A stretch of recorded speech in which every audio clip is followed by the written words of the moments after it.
Sejumlah perumahan di Kota Bekasi terendam banjir akibat luapan air Kali Bekasi. Salah satunya di perumahan Pondok Indah Lestari, Jati Asih, Kota Bekasi.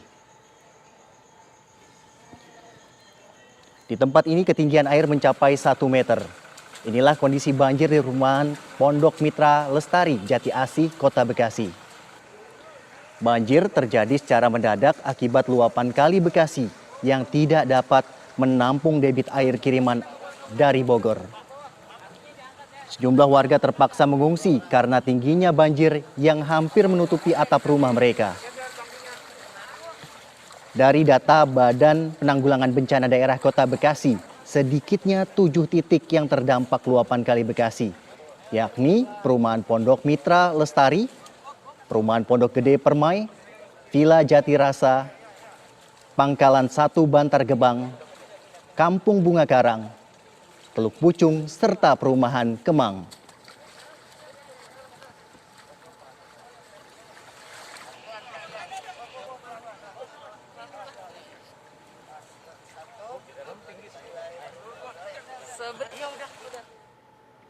Lalu bagaimana kondisi terkini banjir di Bekasi? Sudah ada rekan kami, Christopher Immanuel, yang akan mengabarkan untuk Anda. Christo, bagaimana kondisi terkini banjir yang terjadi di kawasan Bekasi? Silakan dengan laporan Anda. Ya, selamat pagi Fadis dan pemirsa. Memang untuk tadi malam tepatnya terjadi beberapa wilayah di Kota Bekasi terendam banjir yang diakibatkan oleh meluapnya Kali Bekasi dikarenakan tidak dapat lagi menampung debit air di hulu Kali Bekasi, yaitu tepatnya ada di Cilengsi serta Cikeas. Dan di tempat kami mengabarkan saat ini, tepatnya di Pondok Gede Permai, memang saat ini banjir masih merendam dengan ketinggian 60 hingga 70 cm, di mana memang sebagian besar warga memang kesulitannya adalah menolak untuk dievakuasi dan memilih untuk bertahan di rumah mereka. Namun memang sebagian warga yang mau untuk dievakuasi untuk saat ini ditempatkan di kantor BPBD setempat. Dan saat ini untuk kebutuhan bantuan yang dibutuhkan warga adalah kebutuhan untuk protokol kesehatan seperti masker serta logistik seperti makanan serta minuman. Dan ada beberapa wilayah selain di Pondok Gede Permai ini yang terendam wilayah banjir, seperti ada di Teluk Pucung, Nusa Indah, Kartini, Villa Nusa Indah, Villa Jati Rasa, serta Pondok Mitra Lestari.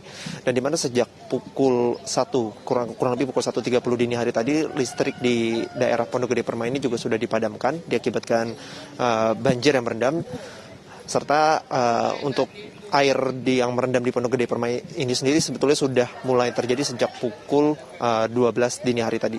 Untuk sementara demikian, Fadis, kembalikan dari studio.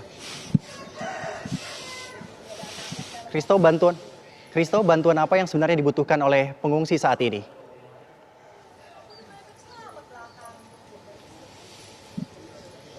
Ya, baik Fadis, memang untuk pengungsi yang bersedia untuk dievakuasi begitu untuk sementara ditempatkan di kantor BPBD setempat di Pondok Gede Permai sini. Untuk bantuan yang saat ini sangat diperlukan adalah seperti masker, karena memang saat ini memang walaupun berada di pengungsian mereka harus tetap menjaga protokol kesehatan serta logistik barang kebutuhan sehari-hari seperti makanan, minuman serta perlengkapan sehari-hari. Itu yang saat ini tengah dibutuhkan. Sementara untuk data pengungsi sendiri memang belum ada data yang pasti, karena dari petugas tempat juga masih terus melakukan pendataan baik dari pengungsi yang bersedia dievakuasi maupun pengungsi yang masih memilih untuk bertahan di rumah mereka. Fadis. Christo, penerapan protokol kesehatan di lokasi pengungsian seperti apa kondisinya?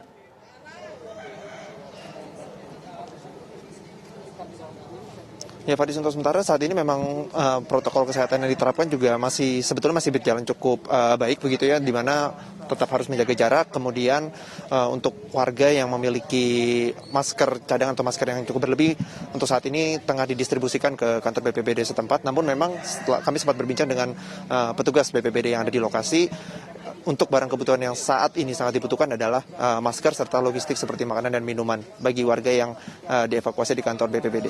Fadis.